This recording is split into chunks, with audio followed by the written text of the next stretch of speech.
Welcome to the Subjective Professor podcast, where we reject coercion and hypocrisy. It's Wednesday, July 22nd, 2026, episode 553, Understanding Most Legislation, or Legislation 101. So, a lot of people think that passing a law with a name that they like or a name that sounds really good means that they will get exactly what the bill is promising. But that is generally not the case. In other words, people then get confused that the problem doesn't get resolved, things get worse. I remember there was a commercial, and I talked about this before, but I looked it up this time. I remembered that there's something called YouTube, and you can just find these old commercials. And the commercial was, what if firefighters ruled the world? So firemen and government. And so the set is just like Congress. And someone says, what should we do about the budget? Balance the budget. And then someone says, oh, look at all this paper. Wants clean water. Okay, why don't we just say, who wants clean water? Everyone says, all those in favor say aye. And everyone says aye. Opposed? No one opposes it. And so then the guy goes, this is the easiest job in the world. And it raises questions while at the same time creates this kind of naive view of the world and government and how it works. When I was younger, I thought that that was how it worked as well. And so what's the difficulty? What's the problem here? We want clean water. Just write the bill that says clean water. But how do you do that? How do you actually enact or make clean water possible? In other words, once Congress or the government decides that they're going to do it, then they have to hire someone to do it because those people, those politicians aren't going to do it themselves. So they have to hire people. And those people either are the people who are actually going to do the job, or they're just simply the brokers, they're the mediators who then decide who's going to do the job, right? So it's another layer of potential corruption. And so once you figure out who's going to be the person in charge of picking uh, the contractors or the businesses or the companies, the corporations that are going to actually do the job, then you go after those people, you bribe them, you schmooze them, you make sure that they pick not the best, subjectively speaking, but the person that they were paid to lobby for. Right. And so whoever has the most money, it's not about who's going to do the best job, most efficient job, the most modern kind of job. No, you're just going to um, hire the people who uh, paid the most. And this is the problem, right? You're not really passing a bill for clean water. You're actually determining that a lot of your tax dollars are going to go to a company that's probably not the best, who doesn't even probably care about clean water. Or maybe some of them do. But the bottom line is making money. So when I was younger, I didn't figure that out. And I just was like confused.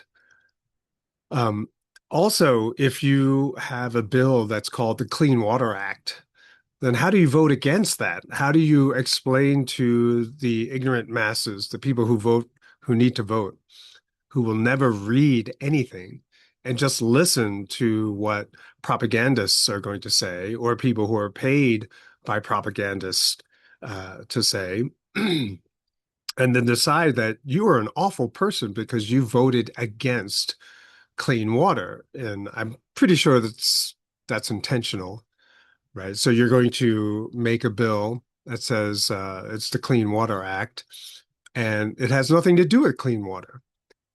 So this is the problem that we uh, are facing, and it's carefully crafted in such a way that to make a counter argument or try to explain how things really work becomes an uphill battle.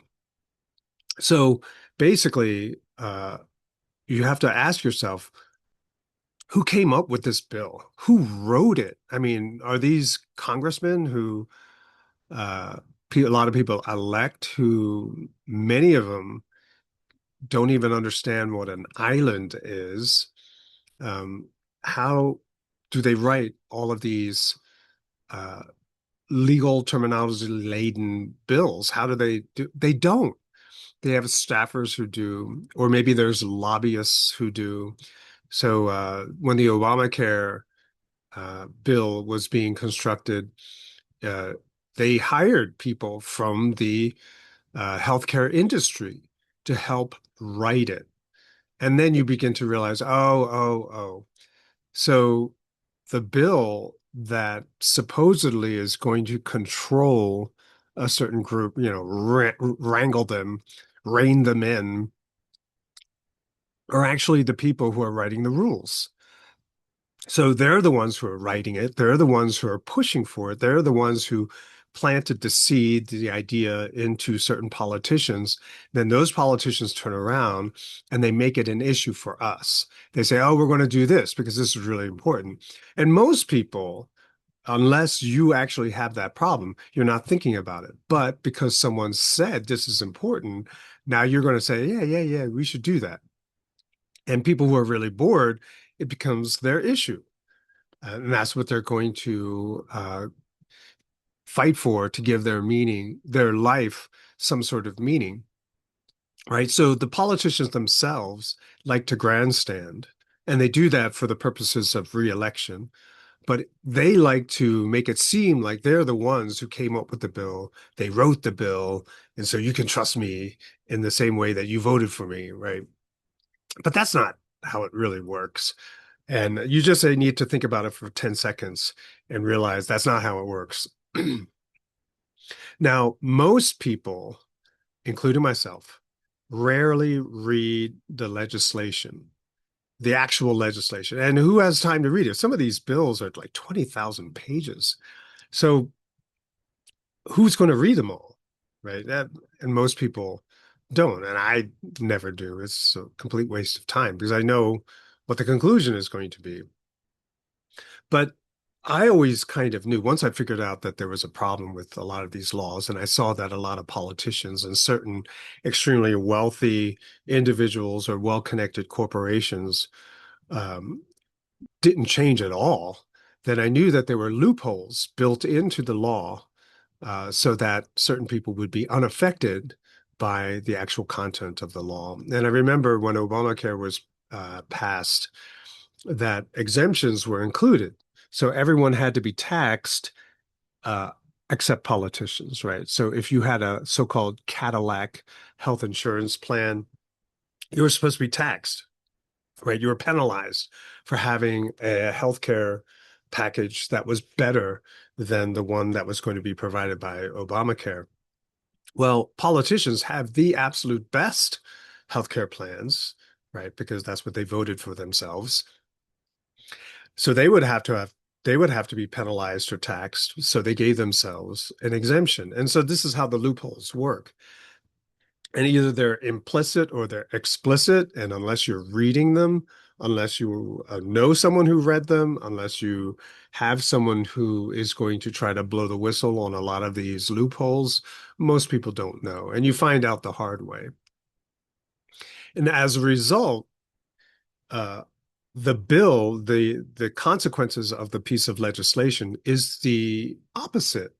A lot of times it's the opposite of what was intended, or at best, nothing really changes. And so I'm going to give you a bunch of examples, some of the more egregious, horrifying examples, but to set up, to help you understand, therefore, whether intentional or unintentional, how most legislation is going to work. And it's kind of amusing if you're looking at things from my perspective. It's tragic, it's sad, it's pathetic, but you got to laugh at it. Otherwise, you're just angry and moping all day. So easy one, prohibition, the 18th Amendment, uh, to the attempt to ban alcohol.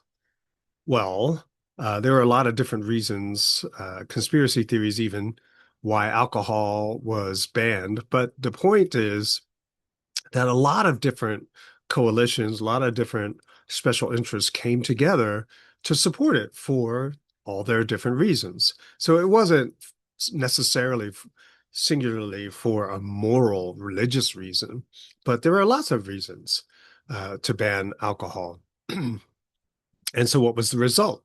More alcohol production, more alcohol, more trade in alcohol.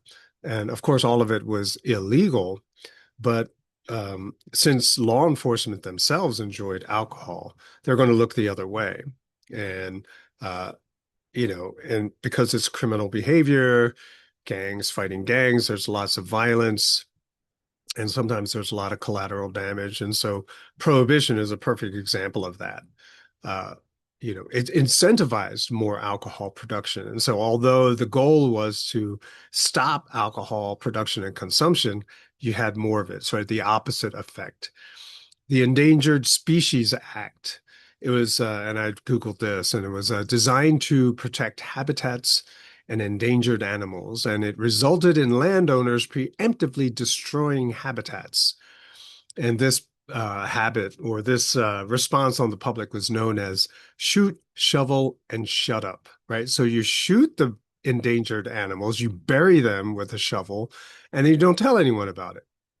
And all of this is to avoid government restrictions on their property. I mean, if you bought all this land, you want to develop the land, but you're not allowed because it's the habitat of an endangered animal. Well, screw the animal. So right, because you're out all this money, you can't even use the land. Like you can't build a house on it, or you can't put a campsite there, whatever.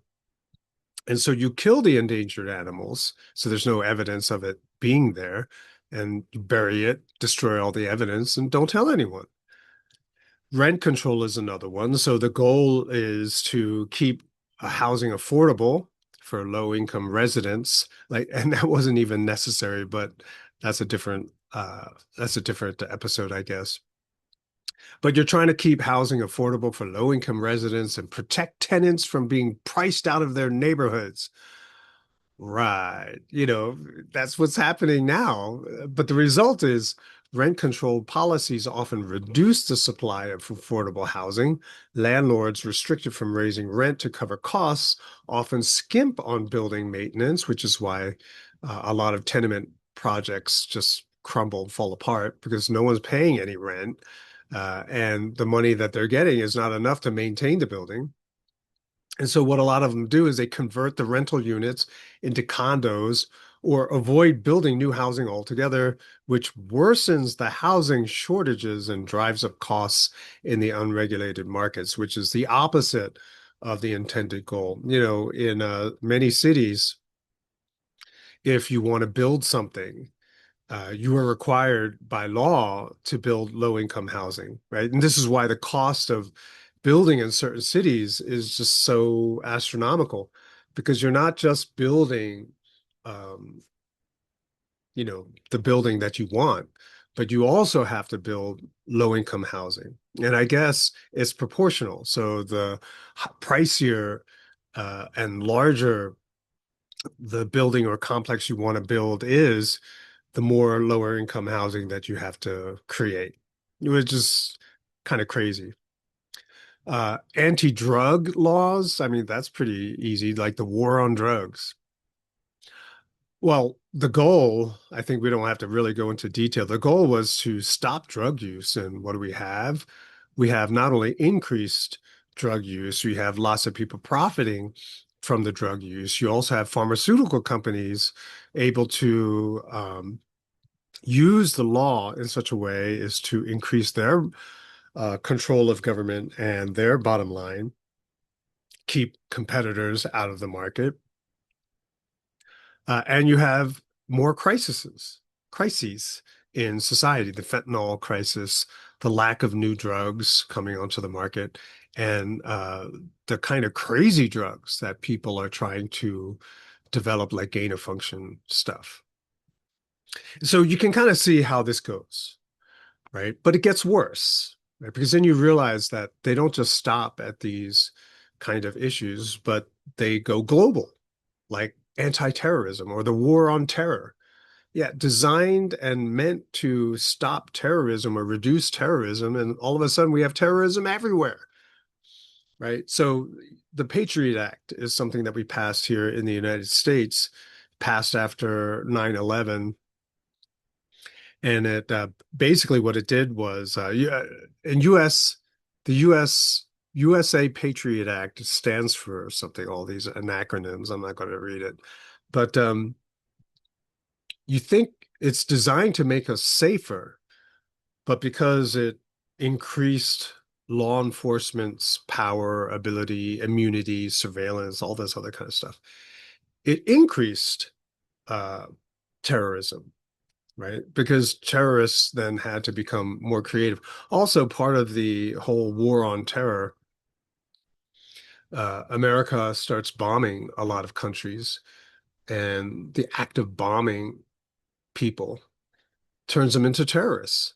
And so we have a lot more terrorism as a result of waging a war against terrorism. And you can see where this is going. And so recently we have this anti-Semitism stuff going on.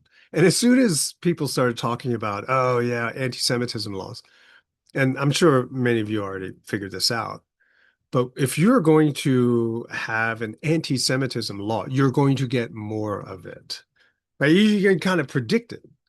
And so, in the name of anti-Semitism, we're going to have a war. In the name of anti-Semitism, you can't even make jokes. You can't say anything. You can't even say you're against a war because that's anti-Semitic, which is absolutely insane. And of course, the list is endless. The war against poverty, war against racism, anti-poverty, all this stuff.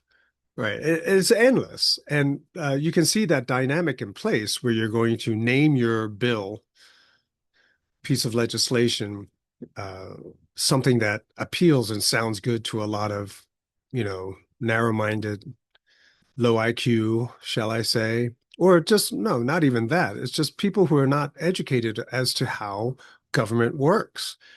It has nothing to do with level of stupidity or awareness. It has nothing to do with it. It's just simply being ignorant because of the educational system here in this country, keeping us in the dark as to how things actually work. And unfortunately, it seems that too many people in the United States are still clueless as to how the system works. So, how do we solve it?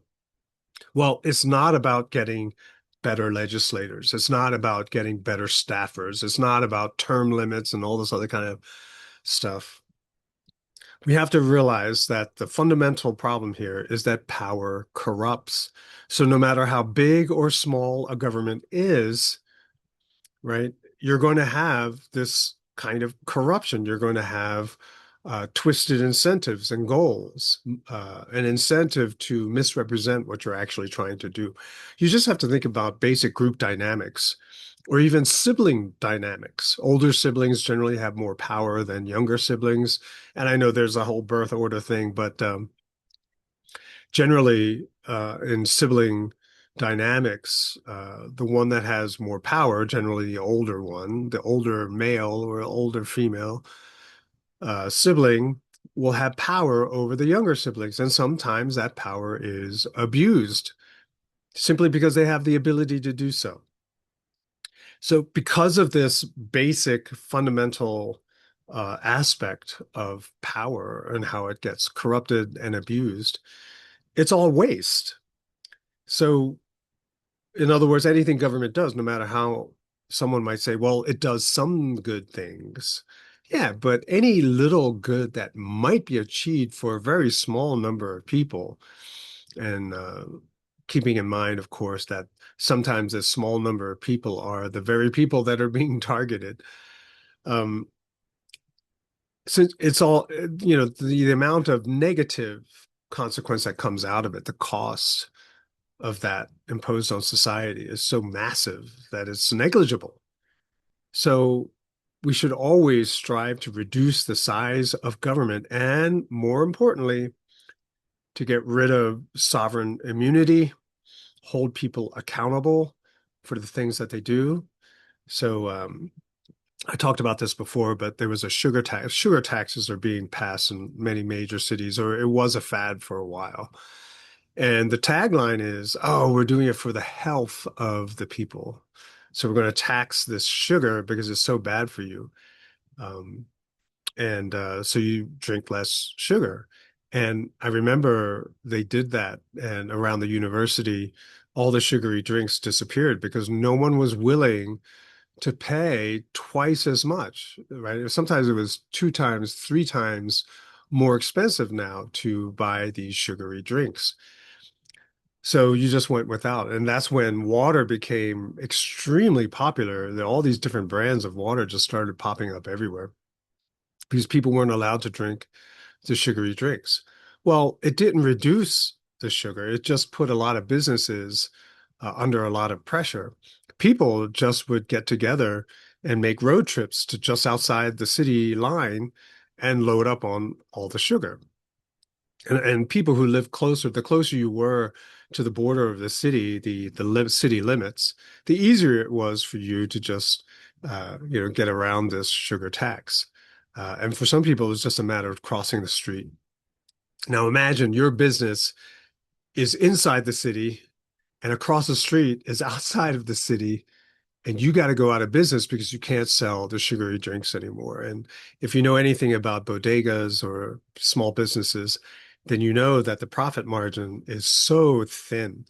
And even to lose a simple product like uh, sugary drinks, it's a hardship on the business. I know my mom, she had a bodega once. We're trying to raise money for the church, and so she ran a bodega. But just more out of moral principle, she said, "I'm not going to sell cigarettes."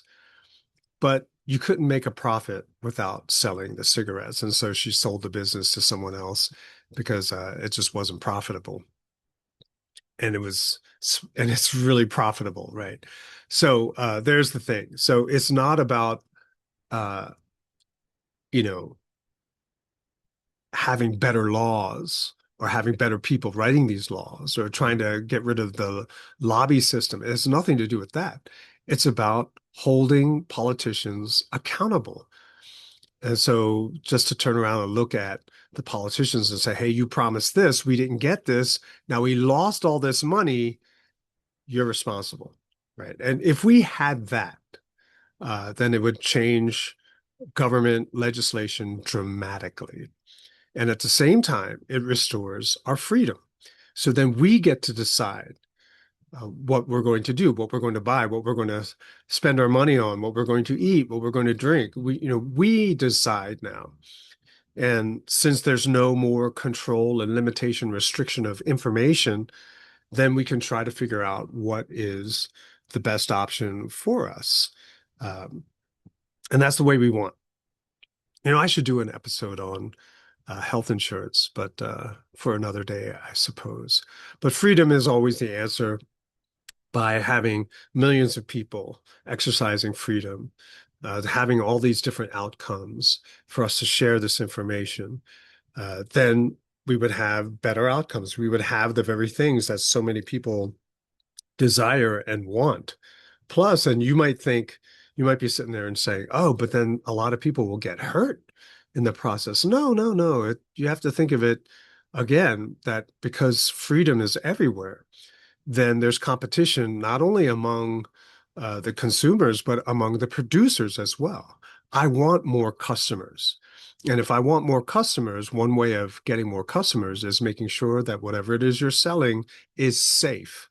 So you do all of the testing on your own dime. You make sure it's safe, or you make sure it does the job that you're promising it's going to, that you promise. And so the burden is then on those companies. And if the companies don't want to be sued, the companies don't want to have all their customers die, because then your business only lasts for a couple of days. And so for that more freedom you have and the more responsibility you have for the choices that you make, you end up with a better system. Well, that's it for today. It was just something I was thinking about the other day and how we have to live and have to endure all of these insufferable laws. Just thought I'd pass along that sort of information on how laws actually are created and why the effects of these laws, why the outcomes are so much in the opposite direction of the name of those pieces of legislation. And that's it for today. I'll talk to you guys next time.